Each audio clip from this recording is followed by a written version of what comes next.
Bantay mo di ate.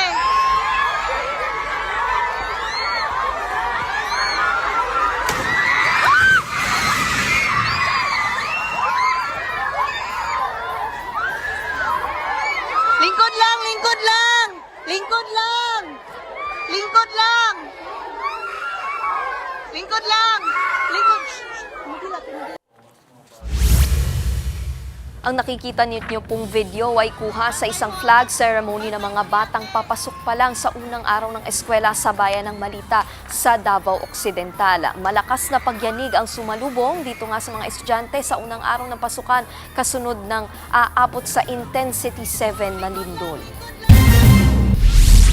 Kaliwat ka ng estruktura at gusali ang pinaguho ng malakas na lindol na yumanig sa malaking bahagi ng Mindanao.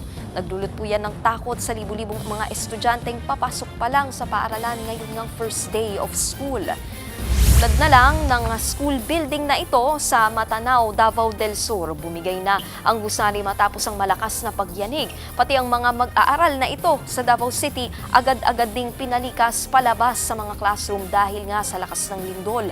Ang fast food restaurant naman na ito sa General Santos City hindi rin nakaligtas sa lakas ng pagyanig.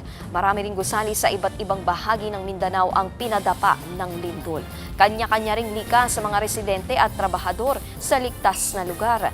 Niyanig ng 7.8 magnitude na lindol ang probinsya ng Sarangani ngayong alas 7:30 ng umaga.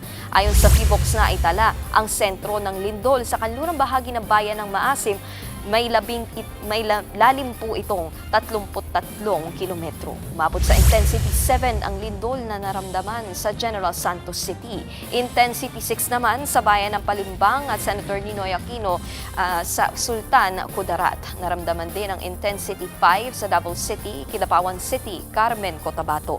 Mga bayan ng Bagong Bayan, Kamalansig at President Quirino sa Sultan Kudarat at Sibuco sa Siocon sa Zamboanga del Norte. Naglabas na rin ng tsunami warning ang ahensya kani-kanina po at pinalikas sa mataas na mga lugar ang maraming residente. Yan din ang panawagan ni Pangulong Bongbong Marcos sa mga taga Mindanao. Patuloy daw po ngayong nakaalerto ang gobyerno sa epekto nga ng lindol. Mga kapatid, Nikki de Guzman po. Para sa pasada ng mga rumaratsyadang balita, mag-follow at mag-subscribe na sa social media pages ng News 5.